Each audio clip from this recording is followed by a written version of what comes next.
Okay, msikilizaji, na sasa ni rasmi katika simulizi yetu hii, tukiwa tunakwenda kuanza sehemu ya pili ya simulizi yetu nzuri kabisa, nakwenda kwa jina la Hate Me Now Love Me Later, na mwandishi wetu ni nguli kabisa wa simulizi huyo, anakwenda kwa jina la Sam Dafuri.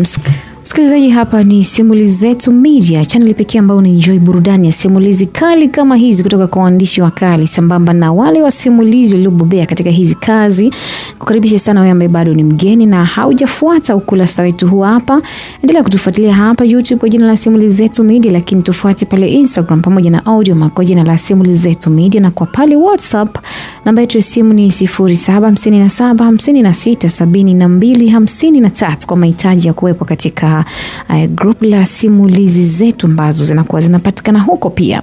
Msikilizaji, nikukumbushe katika sehemu ya kwanza ya simulizi yetu ya Hate Me Now Love Me Later, pale ambapo tulikuwa tumeishia katika sehemu ya kwanza, basi ilikuwa ni wakati ambapo binti alikuwa amepita mbele jukwani kwa ajili ya kufanya zile tambo za mamisi, lakini katika hali ambayo si ya kawaida alikuwa amejikuta akizomewa ama akitupiwa matusi ya kwamba yeye alikuwa ni malaya, na hii yote ilikuwa ni kutokana na ile skendo ambayo ilikuwa imetoka kutokea maeneo ya chuoni muda si mrefu. Hali hii basi alimfanya binti huyu kuitwa Dija ajisikie vibaya sana, lakini kumbuka Dija na watu ambao wamekuwa kimpa moyo mara nyingi sana kwamba utakiwi kuacha, unatakiwa kupambana, utakiwa kukata tamaa.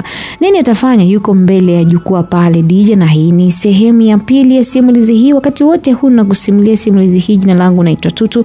Karibu sana katika sehemu ya pili na ya mwisho ya simulizi hii. Watu hawakuishia kuniita malaya tu, walinitupia na makopo, majina mengine mabaya pia nikawa naitwa. Wakanicheka sana. Jambo ambalo liliniumiza sana ni kwa sababu pia nilitegemea kuwa ningekuwa ni mshindi. Nikiwa chini nalia, alikuja Miss Cherry na kuniinua, lakini bado nilikuwa nalia. Macho yangu yaliyotazama majaji huku akitoka na machozi mfululizo. Nilikuwa nikilia sana. Nilitaraji wangenionea huruma kwa kile kilichotokea, lakini hawakunionyesha kitu chochote cha tofauti. Kiukweli niliumia sana moyoni, sababu nilijua kwamba nilikuwa nakwenda kupoteza, nilikuwa nakwenda kuchekwa huko nje. Sikuwa na la kufanya zaidi ya kusubiri majaji watoe yao ya moyoni, na ndicho ambacho kilifuata, sababu dakika 30 mbele kura zilitangazwa na mshindi alipatikana. Liana alikuwa namba 1 akifuatiwa na mtu mwingine, kisha mimi nilikuwa ni mtu wa mwisho. Liana alishangilia sana, akapongezwa kwa sauti za vigeregere na makofi, huku naye kitamba katika jukwaa kwa maringo. Alionyesha kuwa ni jinsi gani ameibuka kwa mshindi mbele yangu. Kiukweli nilijisikia vibaya. Nilimtazama Kidson ambaye alikuwa anampigia makofi Liana ambaye alikuwa akivishwa taji, huku akinitazama mimi kwa jicho la dharau sana. Nilitamani kwenda kumeza, nilitamani kwenda kumpiga, lakini sikuwa na uwezo huo. Nilishia tu kumtazama. Watu wakaanza kutoka nje mpaka walipomalizika. Nilibaki mwenyewe katika kiti katika ukumbi ule mkubwa nikiwaza yote ambayo yalikuwa yametokea. Au hii ni laana ya baba? Nilikuwa nikijiuliza. Lakini hapana, sio kweli. Lakini hii kwa nini inanitokea mimi? Ona sasa nimepata aibu, nimepoteza mpenzi, nimepoteza kila kitu. Niliwaza sana jambo ambalo lilifanya niumie zaidi. Nilitoka katika ukumbi saa 10 alfajiri nikiwa natembea kwa aibu huko nje. Kila nilipopita kulikuwa na mabango picha yangu nikiwa nimejinamia na lia katika jukwaa. Watu waliandika malaya ameshindwa, na hili liniumiza sana kiukweli. Nilienda kuachana, lakini haikusaidia kitu kwa sababu yalikuwa ni mengi sana. Nilikaa chini na nikaangua kilio kikubwa sana. Wakati huu nikiwa nalia, nilisikia kama hatua za mtu zikija kwa nyuma kutokana na msongo wa mawazo uliokuwa nao. Sikujali hata hatua zile, nikaendelea kulia. Wewe ni mshindi, don't quit. Wewe ni mshindi tayari. Ilikuwa ni sauti ya Jafet. Niliposikia tu kwa haraka sana nilinua macho yangu na kumtazama. Yes, alikuwa ni yeye. Alikuwa amekuja na kuki ambaye sikujua amemtolea wapi. Jafet alinihagi mahaba, akanikisi na kunifuta machozi kwa kutumia ulimi wake. Jamani, kale ka feeling sasa. Nikasahau shida zote. Tuliondoka, akanipeleka katika maeneo ya kisiwa ambako huko ndo tulikaa kwa muda kidogo. Ilikuwa ni kama siku na masaa kadhaa hivi. Nikatumia muda huko kumuuliza Jafet kwa nini amerudi kwangu. Akaniambia tayari anajua ukweli. Tukio hili lilimfanya kukasirika sana na hakuwa amefanya kitu sahihi kwa sababu tukio hili halikuwa la kweli. I'm so sorry. Najua nimekudisappoint sana. No, niko sawa, lakini nimechukia kwa nini nimeshindwa. Kushindwa ni sehemu ya kufaulu na kufanikiwa. Hakuna aliyefanikiwa siku moja. Lakini kwa nini mimi kila siku? Bwana, mimi sidhani kama ni wewe kila siku. Unachohitaji sasa hivi ni kuinuka na kusimama tena Kuki. Aliniambia Kuki akizungumza kwa lugha ile nzuri kama rafiki. Nilibidi niwakubalie, then nikawa nimemgeukia Cookie nikamuuliza kwa nini alikuwa kimya muda wote. Aliniambia kwamba alikuwa masomoni Marekani na alikuja kwa ajili yangu katika ile shindano, lakini niliumia kuona nimeshindwa. Hatuwezi kufanikiwa kwa kufanya vitu na kuacha. Fanya kitu kimoja kwa muda mrefu. Huko utaanguka na ndo huko ambako kuna kukomaza kuwa mshindi wa dunia. Believe on yourself. Wewe ni mshindi na utashinda. Sawa?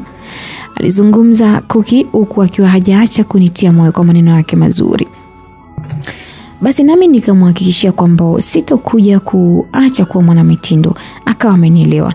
Sasa kama nilivyokuambia mapema kuhusu Cookie, yeye ni binti ambaye yuko charming muda wote. Yaani licha kwenda Marekani kusoma, bado alikuwa anaongea hatari. Basi muda wote tukiwa visiwani maongezi yalitawaliwa na yeye tu.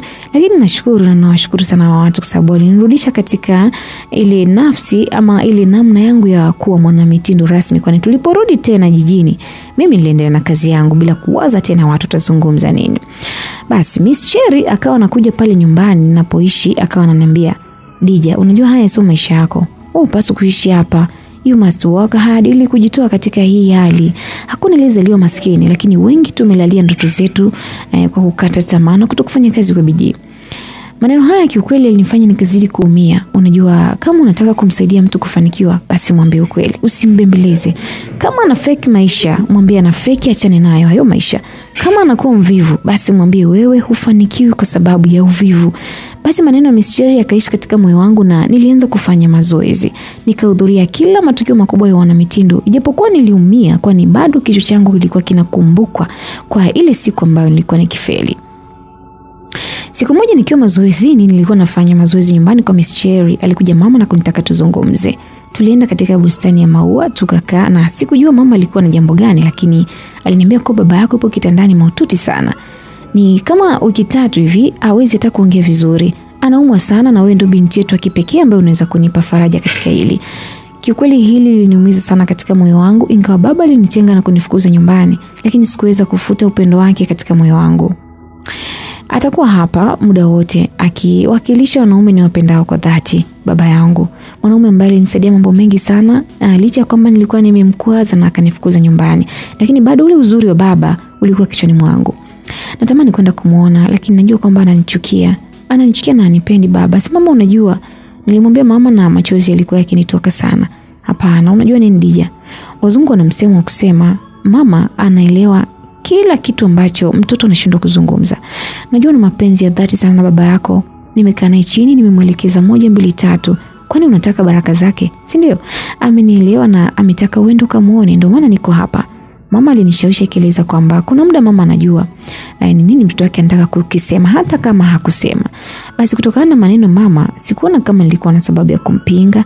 Nilimtaarifu Jafet kuwa nakwenda hospitali kwa sababu alikuwa na ratiba ya kunifuata, then niliondoka na mama mpaka hospitali. Nilimkuta baba akiwa amelala yuko hoi bin taban kabisa. Macho yangu yalidondosha machozi kila nilipopiga hatua kusogea pale alipo. Dija, baba aliniita kwa jina langu. Sikuamini kama baba yangu alikuwa ameniita jina langu. Nikamuitikia baba. Abe baba, njoo mwanangu. Aliitika haraka sana na mimi haraka sana nikaenda. Nikamsogelea. Nilihisi furaha sana katika moyo wangu, maana upendo wa aina hii ndio kitu ambacho nilikuwa nakitafuta. Nilienda kumkumbatia baba yangu, akanipiga busu zito pajini mwangu huku akiwa ameshikilia mkono wangu wa kulia. Alikuwa akinikabidhi kitu na mimi sikujua kama ananikabidhi kutokana na furaha ambayo nilikuwa nayo. Nilikuja kujua kama ananikabidhi kitu baada ya kuona kama amekakama mikono hivi, mikono yake ilikuwa mizito mno. Maskini baba yangu alipoteza maisha mbele yangu. Baba yangu alikuwa akiniaga kwa busu lile la mkono na alinikabidhi karatasi ambayo ilikuwa na ujumbe kuniomba msamaha kwa yote aliyofanya kwangu. Alisisitiza kwamba alikuwa akinipenda sana na kila ambacho alikifanya ilikuwa ni hasira. Kuniomba msamaha ilikuwa itoshi, lakini kwa nini aliniacha? Kwa nini aliniacha kidonda ambacho kisingepona mapema hivi? Siku hii nilimpoteza baba yangu mbele yangu nikiona. Niliumia sana moyoni mwangu. Jafet alikuja akiwa na Cookie, wakanipa pole, lakini bado hawakupoza maumivu yangu ambayo nilikuwa nikiyapitia kwa kipindi hiki. Baba kunipa laana kuliniumiza, lakini kifo chake kiliniumiza zaidi kuliko kawaida. Tulifanikiwa kumpumzisha baba katika nyumba yake ya milele na niliumia sana, lakini sikuwa na jinsi. Kwa maisha ya kawaida ilitakiwa yarudi. Mama aliniambia kwamba natakiwa kuhama kule nilikokuwa naishi ili tuwe sote, na kwa kuwa nilikuwa nampenda sana na nisingeweza kumwacha tena peke yake, Sikuweza kumpinga mama. Kwa hiyo nikawa asubuhi natoka kwa mama naenda kwa Miss Cherry, then jioni ananifuata Jafet ananirudisha mpaka nyumbani. Siku chache baadaye mambo taratibu yakaanza kubadilika kwa upande wangu. Nikawa ni mtu ambaye sina mawazo tena kuhusu lile tukio, zaidi sana nikawa nawazia maisha yangu ya mbele. Tuanze katika 0 kisha tuingie 1. Ilikuwa ni siku moja Miss Cherry alikuwa akiniambia akiwa ameshika kipeperushi mkononi. Kulikuwa na mashindano ya umisi ambayo yangefanyika kiwilaya na kwa mwaka huo alinitaka mimi nishiriki. Nikamwambia madam, mbona kama hii itanishushia hadhi, maana ni kama nishavuka huko. Hakuna atakaye kuamini kama ulilia siku ile stage. Prove them wrong, anzia huko, aliniambia. Nikajiambia acha kwanza nifanye kile ambacho ameitaka, nikizingatia kwamba yeye alikuwa ni mkubwa kuliko kwangu na alikuwa anajua vitu vingi. Basi ilikuwa ni shindano dogo, lakini warembo walikuwa ni wengi sana na walijitokeza. Nikahofia sana kuanguka tena, lakini hapa nikapita na nilikuwa mshindi wa kwanza. Furaha ambayo nilikuwa nayo kiukweli haikuwa na mfano. Nilirudi nyumbani na kumuonyesha mama taji langu. Kisha mama akaniambia, "Look at you my daughter, jamani. Umekuwa mshindi." "Ndio mama, nimekuwa mshindi." Mama alifurahia sana, kanifanyia tafrija ndogo pale nyumbani. Na hii ilikuwa ni kama utaratibu wetu hapa nyumbani. Nilishazoeleka tangu nikiwa mdogo, yani nikiwa mshindi nikifaulu hata mtihani tulikuwa tukifanya tafrija kwa ajili ya ushindi. Basi mama yangu pamoja na baba walipenda sana kuniona mtoto wao nikiibuka kinara. Yani maisha yangu yalikuwaga ni mazuri sana. Basi kutokana na furaha ambayo nilikuwa nayo sikutaka ishie kwangu pekee. Nikawa nimempigia simu Kuki kwa sababu alikuwa amesharudi Marekani. Nikampigia video call na nikawa naongea naye. Alikuwa ameenda kuendelea na masomo yake, nikamuonyesha matunda ya yale maneno yake alikuwa akiniambia. Kikweli alikuwa amefurahi sana.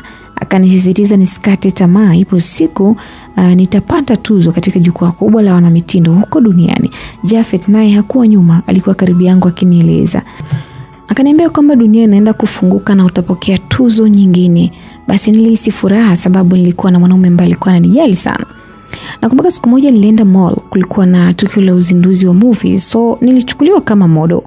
Watu wengi walitaka kupiga picha na mimi, lakini huwezi amini nilikuwa najichukulia simple sana. Kumbe tayari nilishakuwa superstar.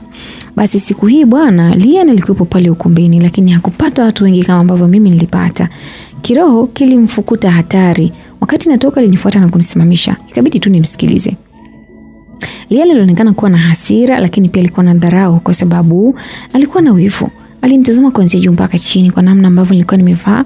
Na unajua kitu kimoja unatakiwa kujua kuhusu mimi ni kwamba mimi sio mtu wa kuvaa nikavunja kabati. Mimi ni simple sana. Sema nguo zilikuwa zikinipenda sana. Na ndio kitu ambacho nilikuwa nazingatia na hata marafiki zangu walikuwa wananijua katika hilo. Yaani nguo yote nitakayovaa mimi nitatoka tu.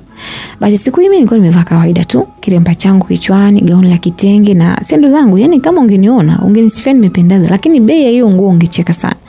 Basi Lian baada ya kuona amenikosa kila sehemu akaamua kunizulua kupitia nguo zangu. Naona mama Vilio umekuja, si ndio? Mimi sitaki ugomvi na wewe. Nikamjibu, "Alafu mbona umvaa kishamba hivi?" Akaniuliza tena. Nimesema kwamba sitaki kugombana na wewe. Yaani mimi kabisa ngombani na mtu ambaye anagombanisha mabwana. Mimi nivae midosho kama wewe? Kwa nini mimi nigombane na wewe?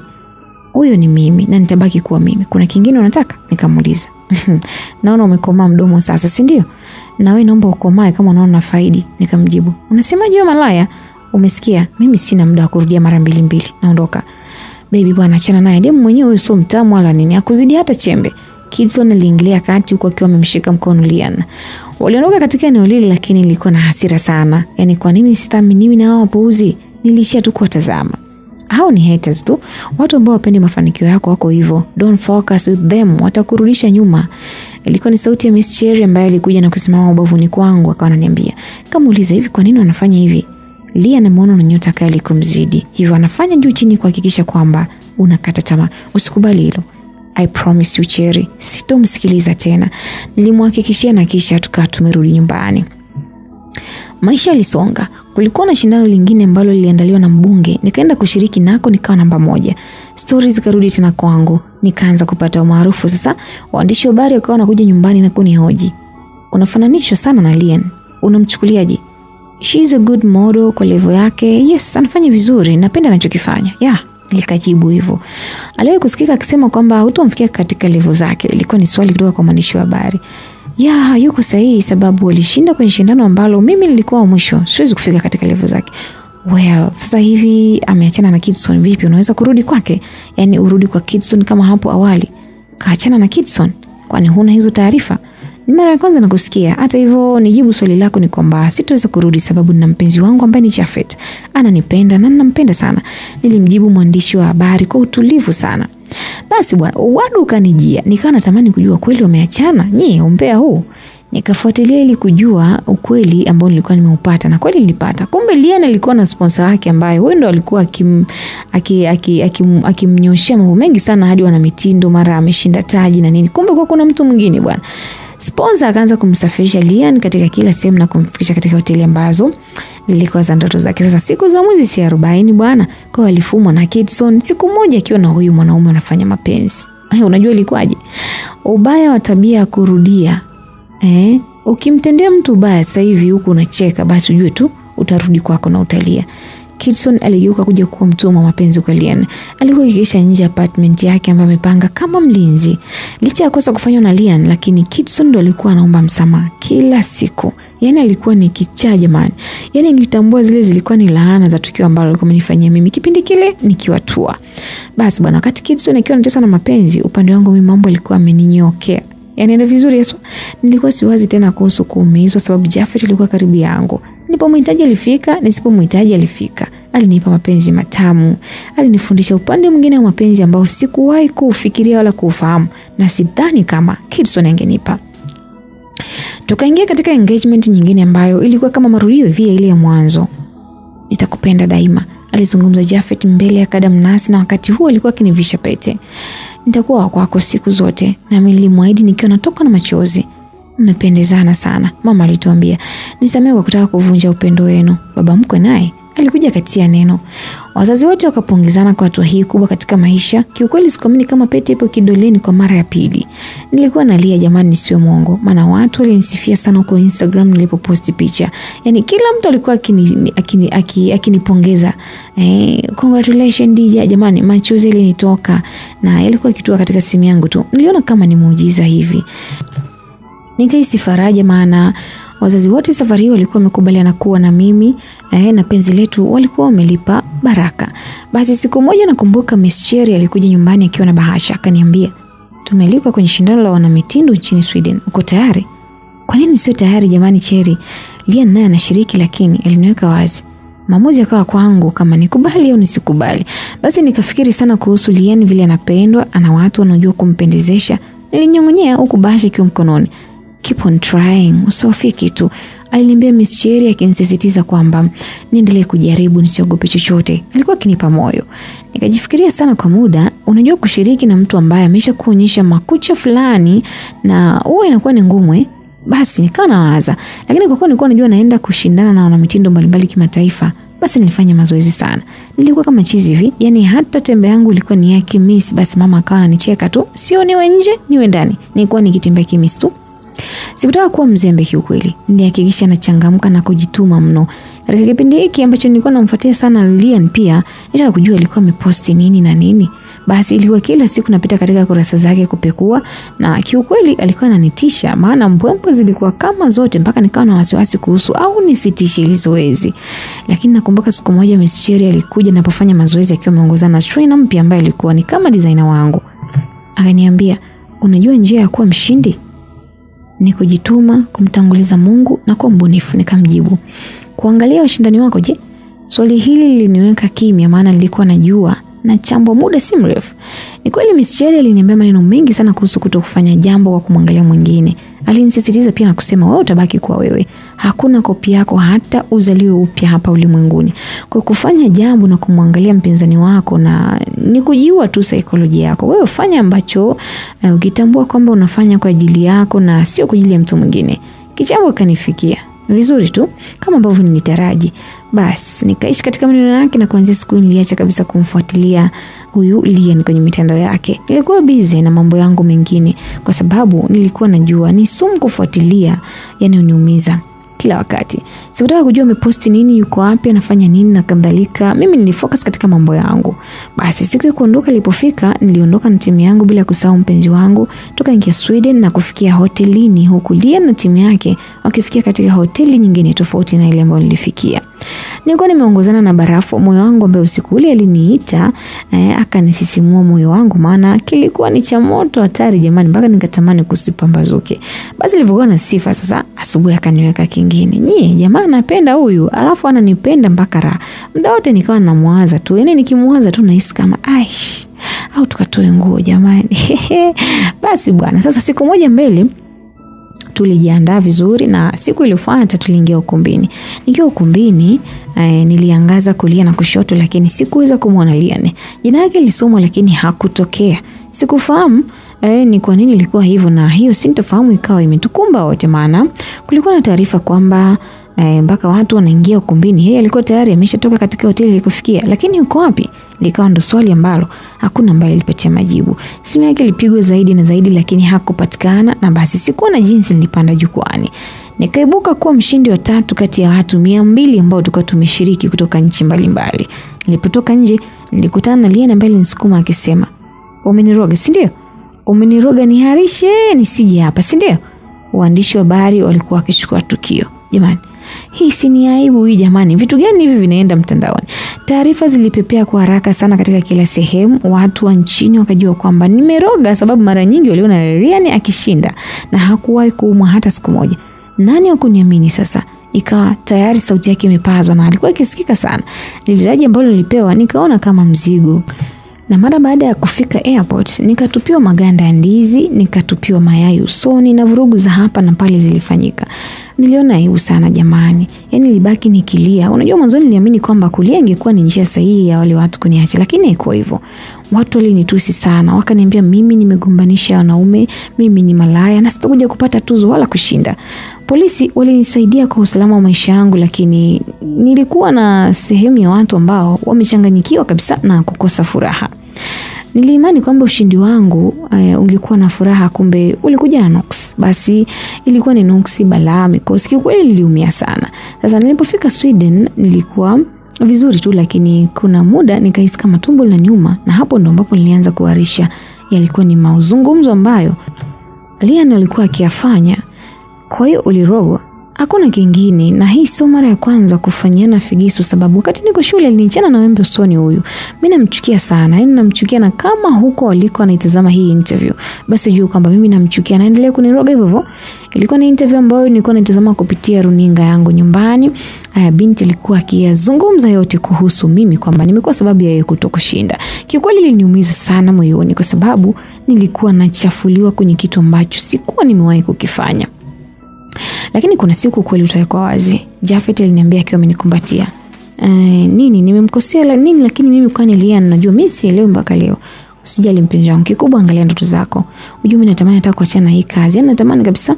Alafu yani wapi utaenda duniani wapi ambako utaenda afu usikutane na changamoto?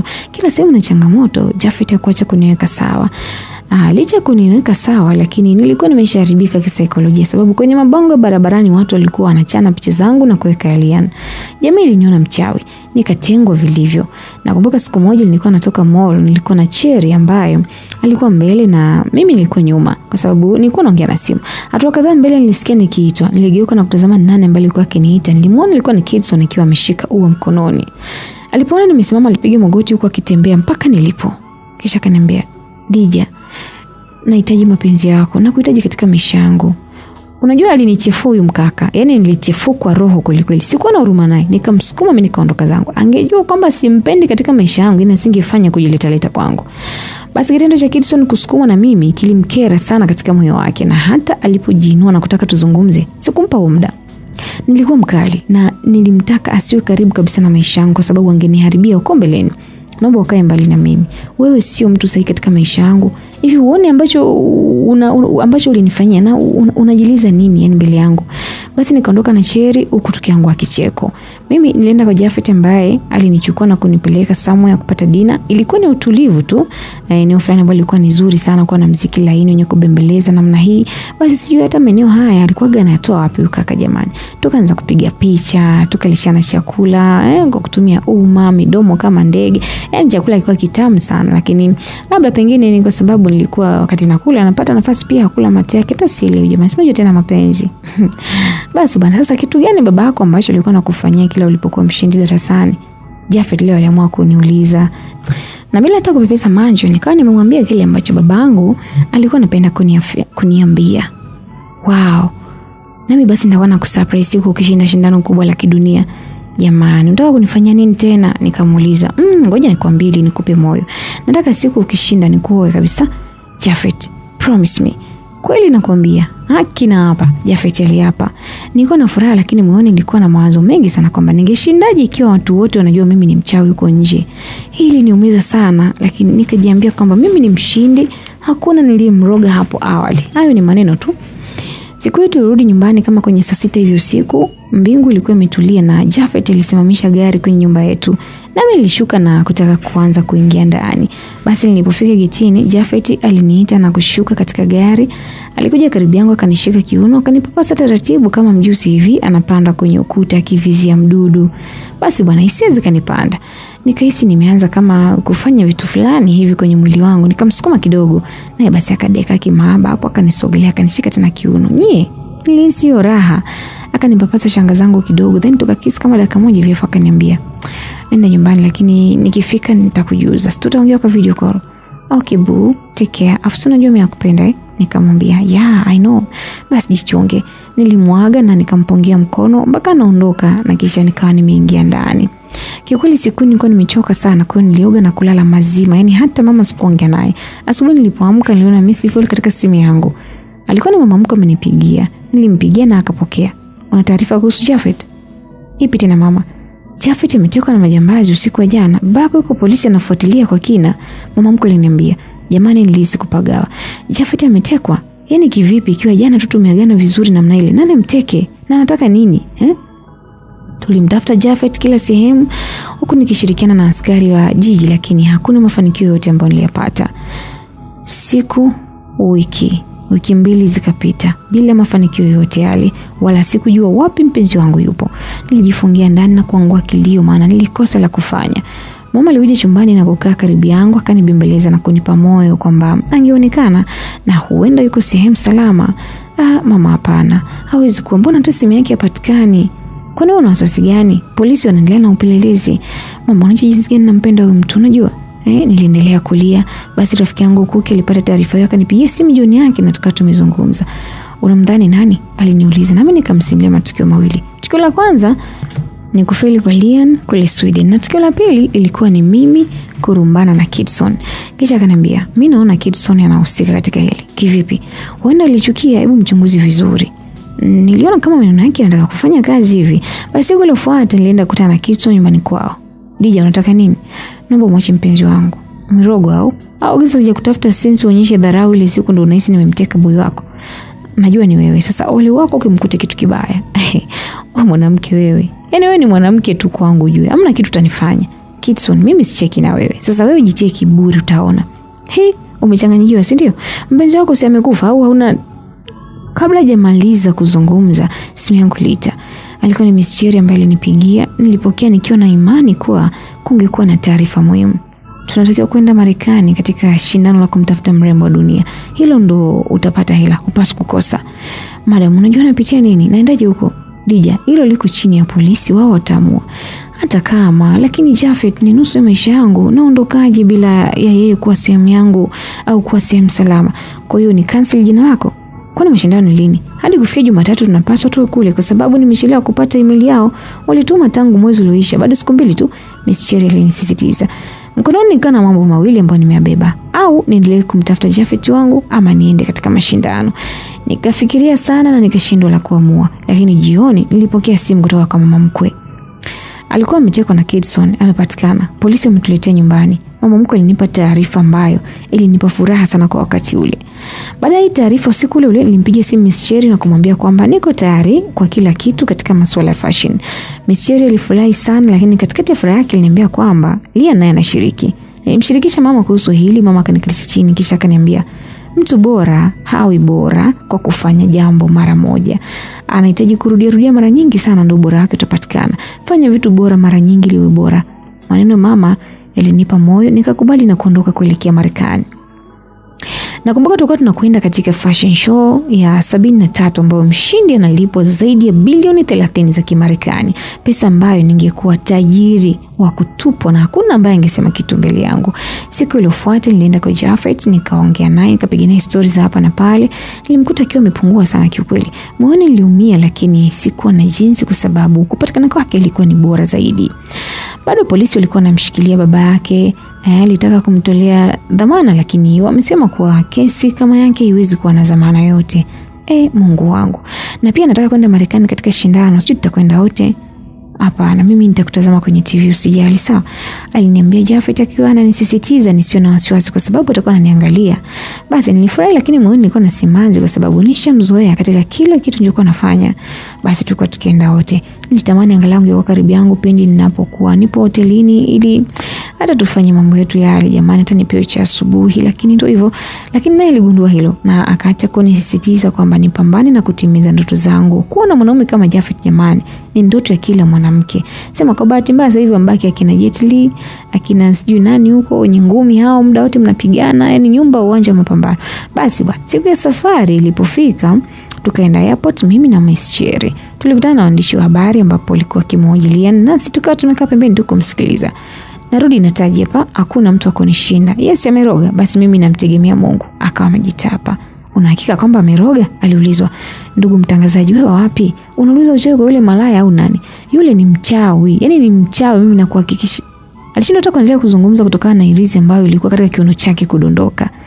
Haraka sana alipiga teke na kusogea pembeni ili kufuta ile aibu. Hakufanya tena interview, aliwahi katika ndege. Lia, ni mzigo wako huu? Alisema mwandishi. Sio wangu, alikataa haraka sana. Tulikuwa tayari tumeingia Marekani na sasa tupo katika hoteli kubwa ambayo tulikuwa tumefikia. Tulikuwepo mamodo wote ambao tungeshiriki katika shindano hili, so kulikuwa na kikao kidogo ambacho viongozi walikifanya. Hivyo ilibidi washiriki wote tuhudhurie. Kikao kilikuwa na watu wakubwa tu katika uona mitindo, wale ambao walikuwa waandaji pia wa shindano. Guys, tuna siku 3 zimebaki na kila mmoja atakuwa na muda wa kutosha, kwa hiyo jiandaeni, maana mshindi wa leo sio tu atakuwa mshindi, bali atazunguka katika maeneo yote duniani kufanya deals mbalimbali za modeling. Mmoja wa wasimamizi alikuwa akitueleza, na sisi tulimuelewa vizuri tu, huku kila mmoja akimpigia makofi kuashiria kwamba tulikuwa tumekubaliana naye. Tukiwa hapa, Liana alinitazama kwa jicho la hasira sana. Sijui ni kwa nini. Kuna muda hadi nilikuwa namkonyeza Miss Cherry na kumwambia jinsi gani ambavyo natazamwa na yule jini mkatakamba. Chana naye bwana, wewe deal na mambo yako. Miss Cherry alinisisitiza kuachana naye na kufanya mambo yangu mengine. Kikao kilipoisha tu, tulirudi katika hoteli ambazo tulikuwa tumefikia, huku kila mmoja akikaa kwenye chumba chake kwa sababu washiriki wote tulipangiwa hoteli moja, lakini vyumba ilikuwa ni tofauti. Nami nilikuwa natazamana na Lia ambaye muda wote nilisikia mlango wake ukifunguliwa na kufungwa. Nadhani atakuwa alikuwa anaingia na kutoka. Basi nikiwa hoteli, Cookie alinipigia simu na kuniambia kwamba aliandaa tafrija yeye na watu wake, kwa hivyo nifanye juu chini nitokee. Nilijaribu kumkatalia, lakini ilikuwa ni ngumu kwa sababu aliniambia atakuwa na safari next day, anaenda Gabon, kuna baadhi ya taarifa na kwenda kukusanya kuhusu Ebola.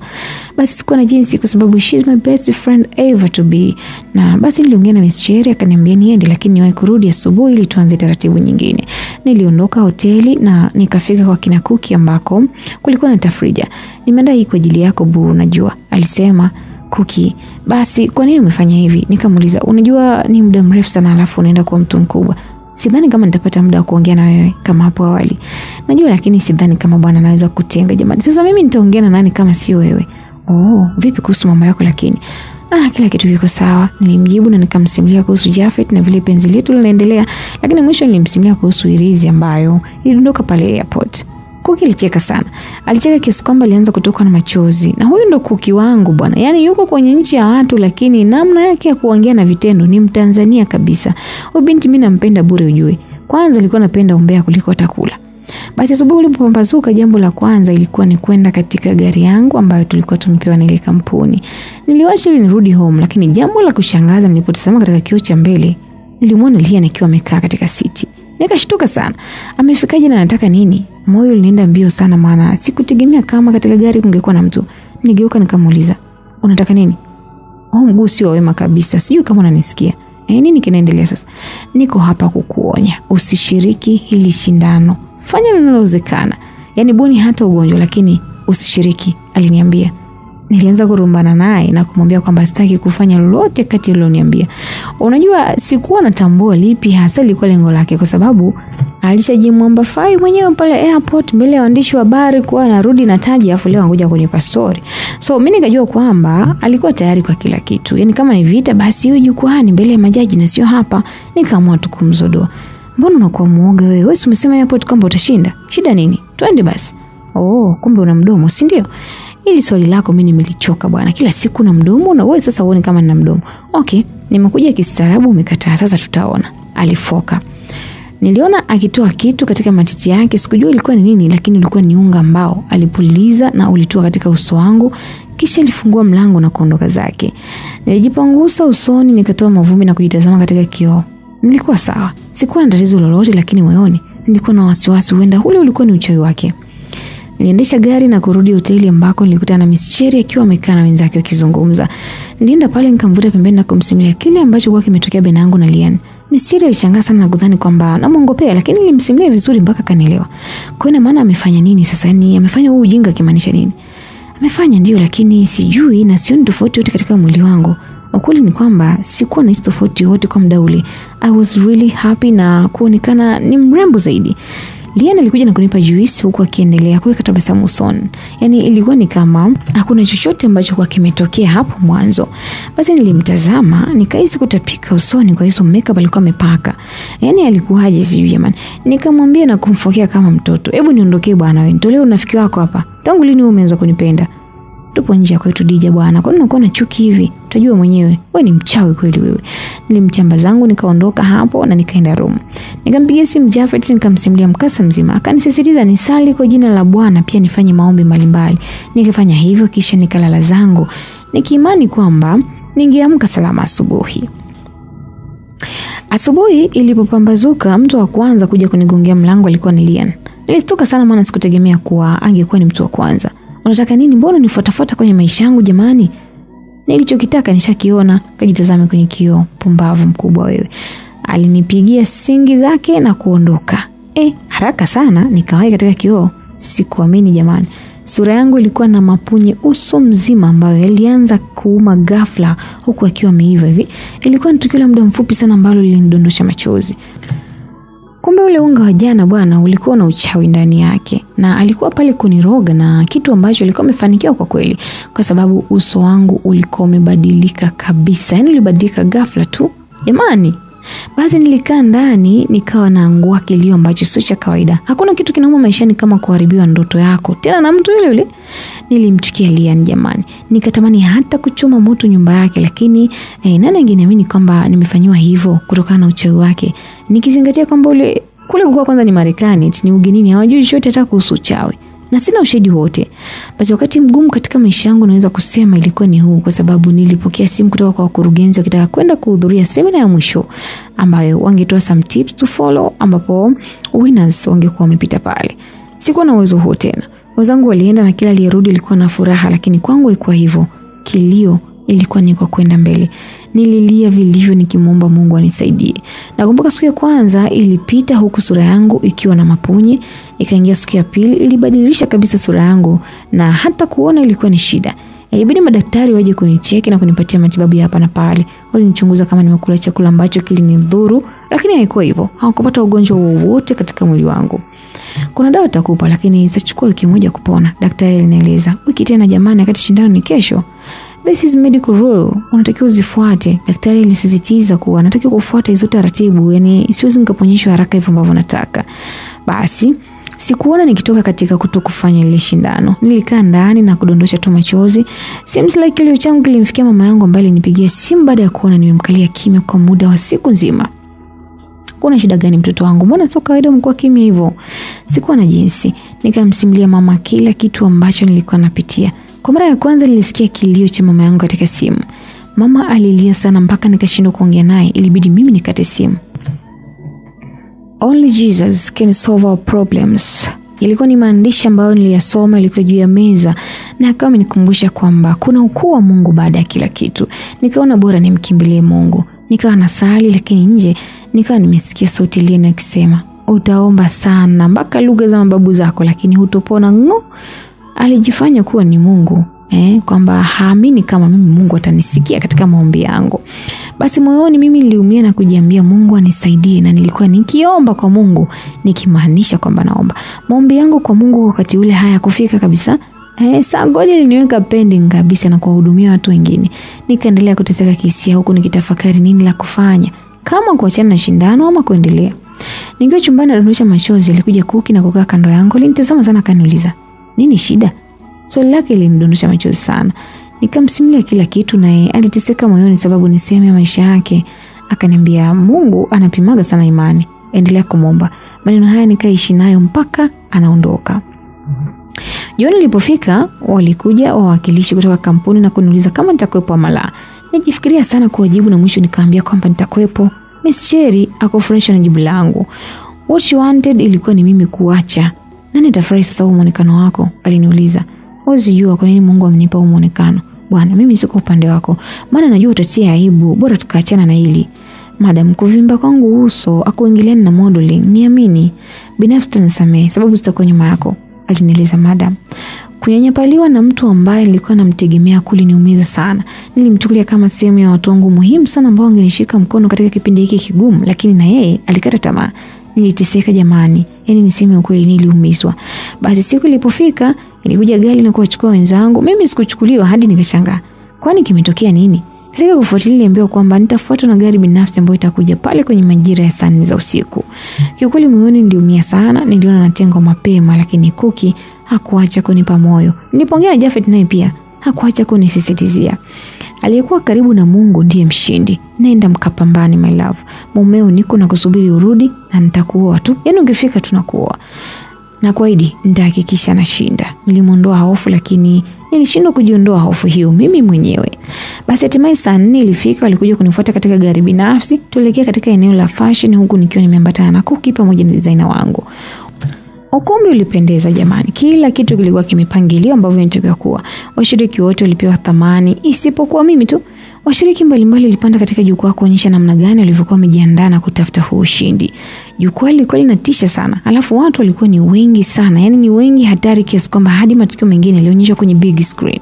Kila aliyepanda alikuwa ni moto kuliko alishuka. Watu walipiga makofi kuliko kawaida. Moyo wangu ulijawa na wasiwasi, lakini au kuacha kudunda pia. Nilikuwa na hema sio kidogo. Naanza muda wote mkononi, mikono yangu yote ilikuwa kwenye mashavu. Nilikuwa nafikiria tu kuhusu hii sura yangu. Nijikuta natoka na machozi jamani. Utashinda bwana. Kuki iliniondolea hofu. Natamani kuondoka ujue. Natamani hata nisiwe hapa. Baby, why unakuwa unakata tamaa mapema bwana? Hebu kuwa na amani, alinisi tena. Basi nami nikampa sikio sababu niliamini huyu ndo mtu pekee ambaye kama ningekata tamaa kwa wakati ule angeumia sana. Nikaendelea kuwatazama washiriki hadi tulipobakia watatu. Alikuwa binti kutoka Kenya, then mimi na Lia ndo tulikuwa tunasubiriwa. Yule binti Mkenya alikuwa anaitwa Olomo akaitwa. She was so beautiful jamani. Lakini jambo la kushangaza alipofika tu juu ya jukwaa, kila alivyojaribu kutembea alikuwa anaanguka. Hakuweza kabisa hata kutembea. Alipiga hatua 2 na kukaa. Gauni alilovaa lilishanika kana kwamba ni la zamani, lakini lilikuwa ni jipya kabisa. Watu walimzomea. Na hawa ndo watu sasa. Alifeli mbele ya laiki ya watazamaji, na huyu ndo alikuwa anayewakilisha Kenya na watu wengi walimtegemea yeye kushinda kutokana na rekodi zake kuwa nzuri sana. Lakini nini kilitokea leo kwa Miss huyu jamani kutoka Kenya? Sijui.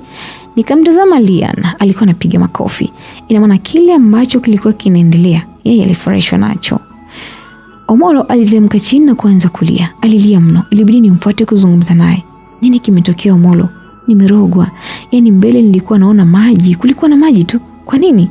Yule mwenzako ni mchawi. Mungu wangu, pole. Nilimbembeza na kurudi tena sehemu yangu, lakini nilishikwa na hofu mno maana tayari nimeshapewa utangulizi wa nini kimeendelea kwa mwenzangu aliyetangulia. Muda wa Lian ulipofika, alipanda jukwani akiwa amependeza sana. Unaambiwa ukumbi mzima ulipigwa makofi na kumpongeza. Hakuna ambaye hakumpongeza. Kila mmoja alimsifia. Kila mmoja alimpongeza. Majaji wakasimama na kujitamkia wazazi kuwa nilibaki nisingeweza kumfunika hata hivi vipi. Niliumia, lakini simu yangu iliingia meseji. Don't let me down, tunakuangalia babe. Jafet alinitumia meseji ile. Na sasa ni zamu ya DJ Paulsen. Ilikuwa ni sauti ya mtangazaji ikiniita kuelekea jukwani.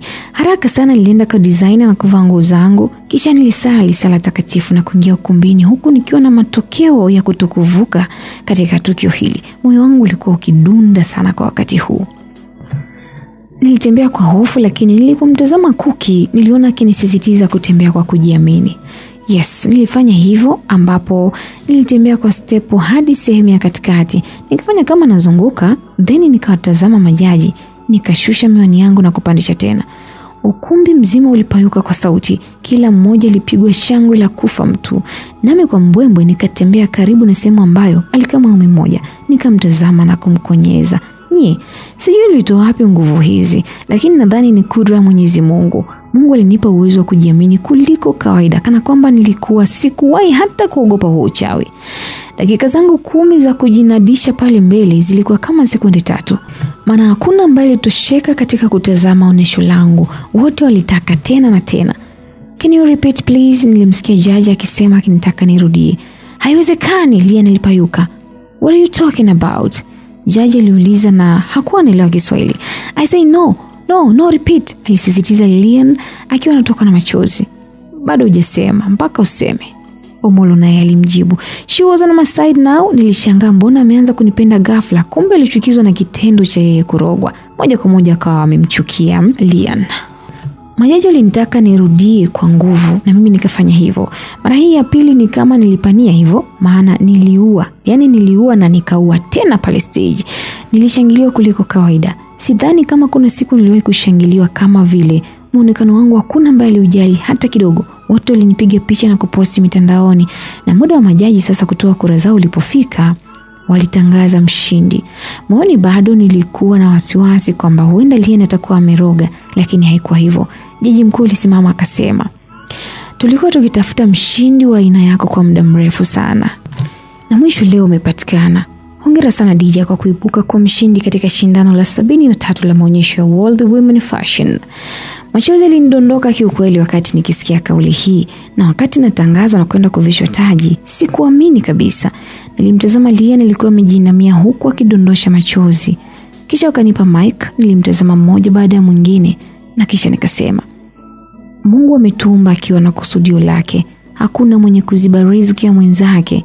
Kwa hili napaswa kusema asante sana Mungu wangu kwa kutambua mchango wa watu wengine katika maisha yangu. Basi ningependa kumshukuru my rest daddy ambaye alinifunza kutokukata tamaa. Nilishindwa kumalizia hata kuzungumza vizuri. Nikashtuka tu, chupi ikitua kichwani kwangu. Jamani, alikuwa ni Lian ndo ambaye alitupa chupi hii. Asa mimi kosa langu hapo ilikuwa ni nini jamani? Basi bwana, ushindi wangu ulienda kunipa umaarufu zaidi, kwani jina langu lilikuwa ni mara 2 ya mwanzo, na naweza kusema sasa hivi ilikuwa ni zaidi hata mara 10,000 kwa sababu niligeuka kwa mwana mitindo ambaye napokea mkwanja mrefu zaidi kuanzia siku hii. Tulirudi katika hoteli ambako nilimkuta Lian akiwa analia mno, akitoka na kamasi kama mtoto mdogo.